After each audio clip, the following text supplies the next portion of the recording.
kalau misalnya saya keluarkan lagi rasanya tidak menyesal saya mengambil sebuah keputusan yang dimana kita mengambil sesuatu yang betul-betul yang kita sukai, apapun itu harga yang harus dibayar.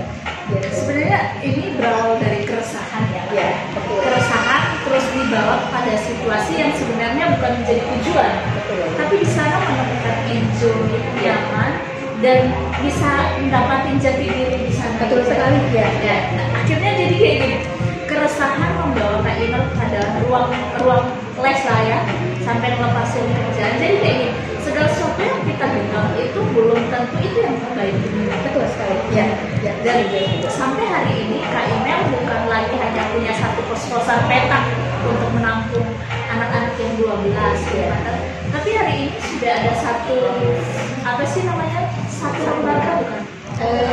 Ya, lembaga lembaga yang namanya apa? Binasiswa. Nah, dari awal support yang orang nggak akan kenal siapa Kak Ina, tapi dengan giatnya. Nah, ini awalnya kan disupport sama orang tua siswa.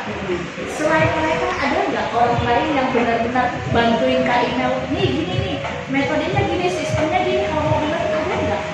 Atau emang itu belajar Itu saya otodidak banget sendiri, mikirin semuanya sendiri. Ya, karena pada dasarnya ketika saya mengambil bilang saya akan betul-betul terjun di dunia pendidikan, orang itu meragukan saya, termasuk salah satu branch manager yang dimana dulu perusahaan yang saya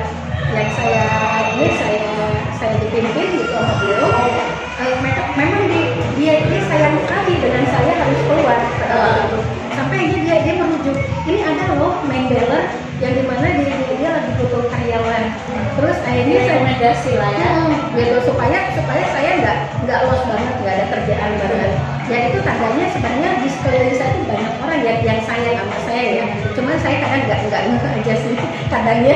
Kadang makanya jangan terlalu fokus dengan masalah, mungkin ini kuncinya ya. Untuk kita bisa melihat orang-orang di sekeliling kita tuh bahwa mereka tuh kayak jangan fokus pada masalah diri kita sendiri, lihat keluar. Nah terus tapi pada waktu itu saya hanya menyampaikan mohon maaf Bu, saya tidak ambil kerjaan di luar, tapi saya akan melanjutkan apa yang saya lakukan. Ditanya pada waktu itu, memang apa yang kamu lakukan? Karena nggak banyak yang tahu. Kalau saya ngelesin, saya mau jadi guru les, saya bilang, bahkan saya akan buka rumah belajar, saya bilang. Memang tujuannya belum banyak, tapi saya akan beralih profesi, saya bilang. Sampai pemimpin saya itu mukanya tidak memberikan kepastian, sampai dia bilang, apa bisa Mel?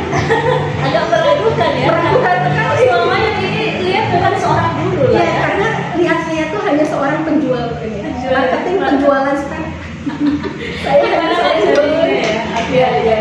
Gitu. Tapi luar biasa sih Kak, yang tadi Kakak bilang bahwa nggak usah terlalu fokus sama masalah, nggak bakalan selesai ya. Iya betul. Tapi kalau kita fokus sama masalah, kita nggak bisa melihat perkembangan lewat orang-orang di sekitar kita. Ya seperti Kak Ina, nggak usah pakai kacamata kuda gitu ya. Tapi bisa melihat ke sana kiri kanan tadi ya. Kak, ini awalnya ngajarin SD, 8 orang, lipat gandakan 16. Sampai hari ini udah berapa orang yang rasanya udah pernah jebol nih dari Binasiswa? Nah, sedikit banyak SMP doang. Saya sedikit aja. Tadi kan saya bilang bahwa ketika saya kerja, saya hanya berijazahkan SMA. Ketika saya mulai fokus di rumah bimbingan belajar, karena didesak oleh orang tua murid, sekali lagi semua keadaan yang namanya terdesak itu, ingat ya, mendatangkan kebaikan, bukan menjerumuskan. Sampai berapa kali setiap kali ada yang datang, Ina lulusannya mana? Oh gitu ya. Ina jurusannya apa? Sekali dua kali validasi itu penting ya. Sekali dua kali, tapi lama-lama kenapa males sih? Akhirnya saya cari universitas yang akan mendukung, mensupport saya dengan pola ngajar saya. Akhirnya saya mendapatkan satu universitas yang cukup tepat. Itu namanya Institut Keguruan yang ada di Cimahi, Siliwangi ya, STKIP Siliwangi.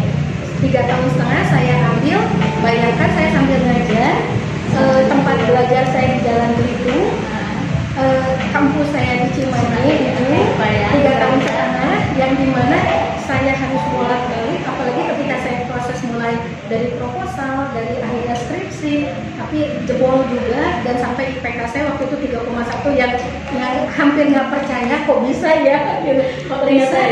Ternyata bisa ngelewatin, dan yang paling utama saya ngelewatin itu saya mengesampingkan kepentingan pribadi ya yang paling utama.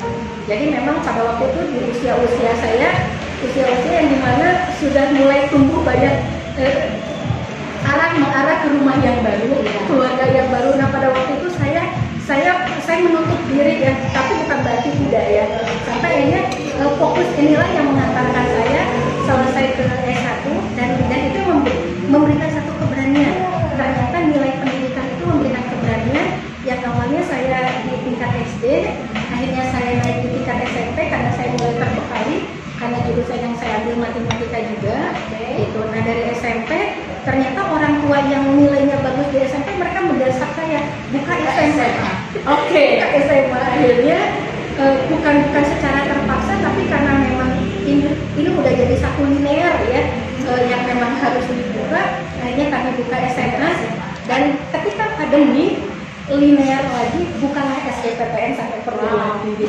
Bahkan sampai sekarang dibuka kelas kedinasan. Jadi amazing semuanya. Semua ini ya benar-benar smooth banget ya. Betul ya.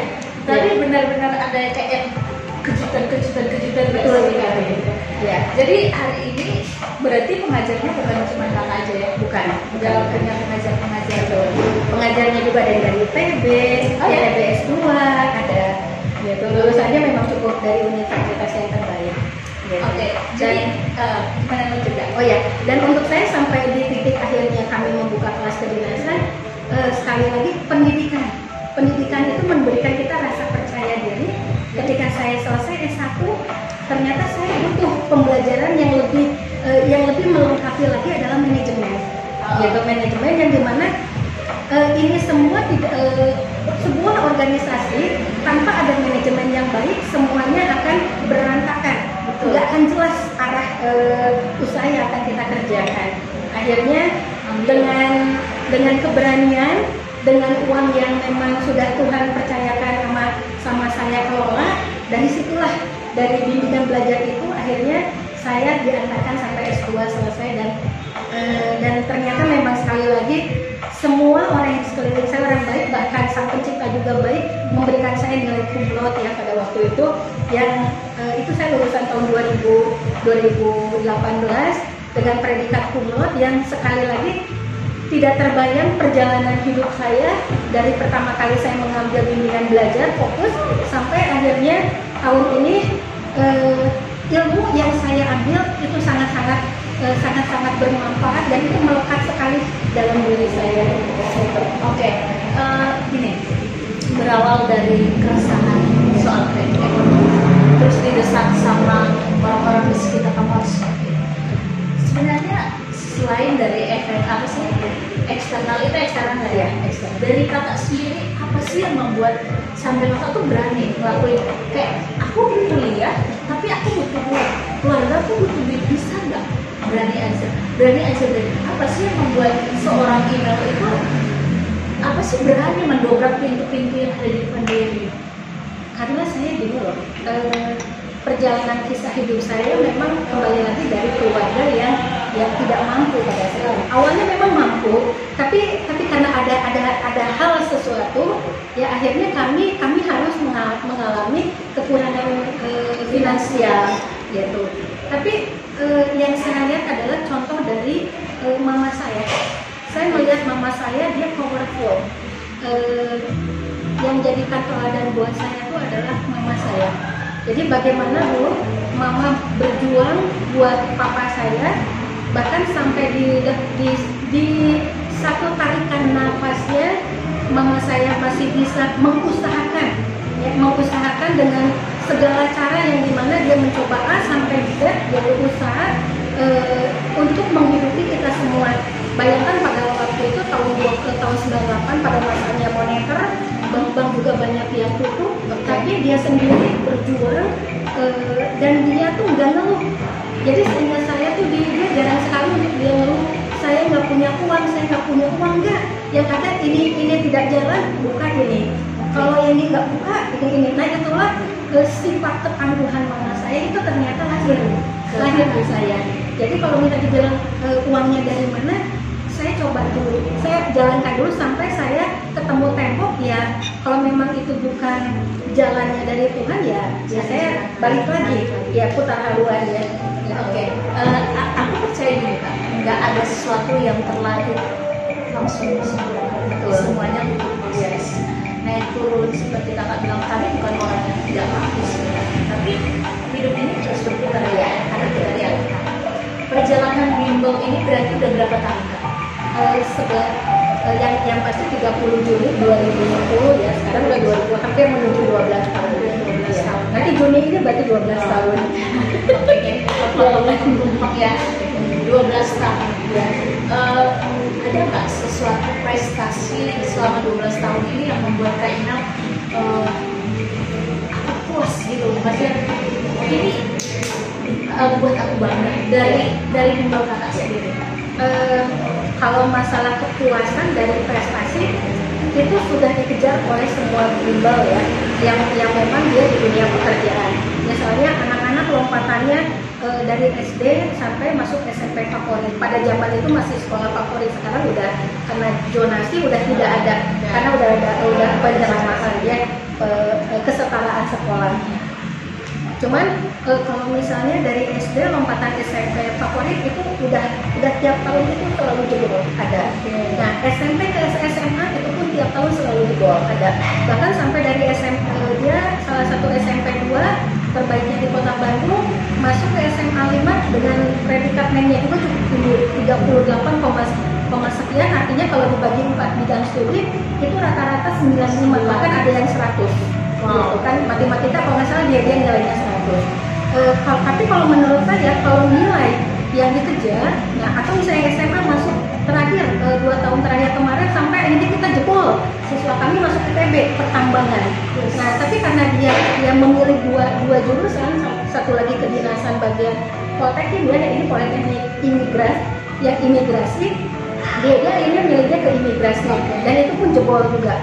Dan yang paling utama Akpol, yang tadinya ada salah satu siswa sudah putus harapan yang dimana udahlah dia akan di bagian kuliah yang tidak suka dengan jurusan yang tidak suka, tapi karena dia ingin mengambil sebuah kesempatan untuk dia tes polisi, dia hanya bilang sama saya karena adanya les dengan saya dan melihat postingan saya, dia mau mencoba untuk saya diajarin oleh dia.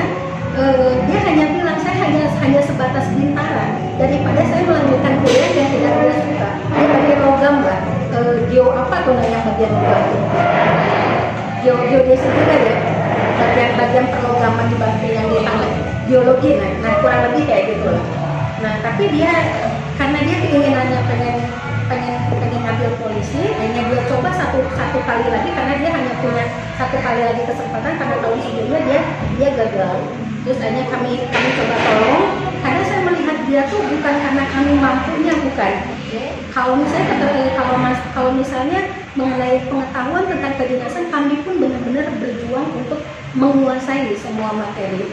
Tapi karena yang saya lihat anak ini dalam titik hopelessnya dia, titik terbawahnya dia yang dimana dia tidak bisa melihat harapan, itulah yang ingin kami tolong untuk melihat dengan sebuah kacamata bahwa masa depan itu sungguh ada buat dia. Dan karena inilah kisah perjalanan saya dari kisah saya untuk membuka bahwa masa depan itu ada.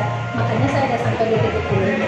Dan akhirnya ketika kami lewati ada sekitar 6 bulan ya, setengah tahun saya mempersiapkan anak ini dari mulai beberapa banyak tes psikolog ya, psikotesnya, terus wawasan kebangsaannya, belum matematika dasarnya, belum bahasa Inggris dan semuanya, dan akhirnya keluarlah hasil finally secara nilai pantunir, nilai akhir ternyata dia peringkat 80 dari 1100. Yang tadinya dia hanya cuman mendaftar sebagai bintara, tapi karena dia masuk kategori 80 besar ya, karena 100 besar ke atas ditarik menjadi bingung. Dengan hari itu juga langsung penobatannya tuh statusnya bukan bintara tapi langsung bingung ya. Itu yang bikin saya prestasi yang sangat gemilang. Kenapa? Karena saya bisa bukan saya bisa membawa dia melihat sebuah masa depan gitu, bukan masalah nanti berhasil atau tidaknya, tapi kita melewati bersama-sama sampai akhirnya dia sendiri meyakini bahwa betul masa depan itu ada ketika kita komitmen, kita tekun dengan yang kita